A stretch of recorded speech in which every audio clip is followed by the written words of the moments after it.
Αρχικά επιλέγουμε το φάκελο στον οποίο έχουμε τα αρχεία που θέλουμε να συμπιέσουμε.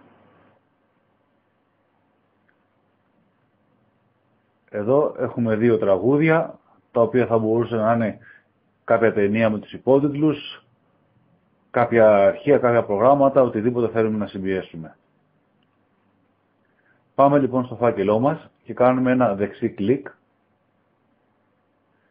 και επιλέγουμε Add to Archive. Εδώ έχουμε τις εξής επιλογές. Μπορούμε να αφήσουμε το όνομα του φακέλου μας όπως έχει ή μπορούμε να το αλλάξουμε αν θέλουμε και μπορούμε να διαλέξουμε και την μέθοδο συμπίεσης. Καλύτερα να το αφήσουμε στο normal για να έχουμε καλύτερη απόδοση από άποψη ποιότητας και ταχύτητας. Αν ο φάκελος μας είναι μεγάλος, παραπάνω από 100 MB, για να μπορέσουμε να τον κάνουμε upload στο Rapid Share ή κάπου αλλού, θα πρέπει να τον διαχωρίσουμε σε μικρότερους φακέλους των 100 MB. Πάμε λοιπόν και επιλέγουμε στα 100 MB.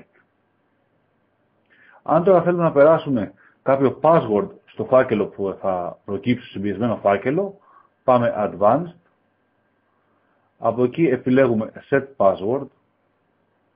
Πληκτρολογούμε δύο φορές το password που θέλουμε. Πατάμε OK και είμαστε έτοιμοι, πατώντας το OK, να ξεκινήσει η συμπίεση που θα μας δώσει τον φάκελο ή τους φακέλους, αναλόγως το μέγεθος, τους συμπιεσμένους, που θα είναι έτοιμοι για να γίνουν upload όπου εμείς θέλουμε.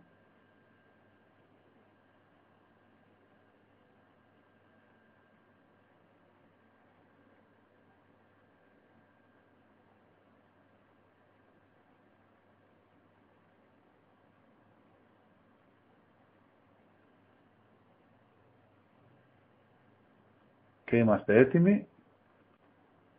Ο φάκελός μας με τα τραγούδια.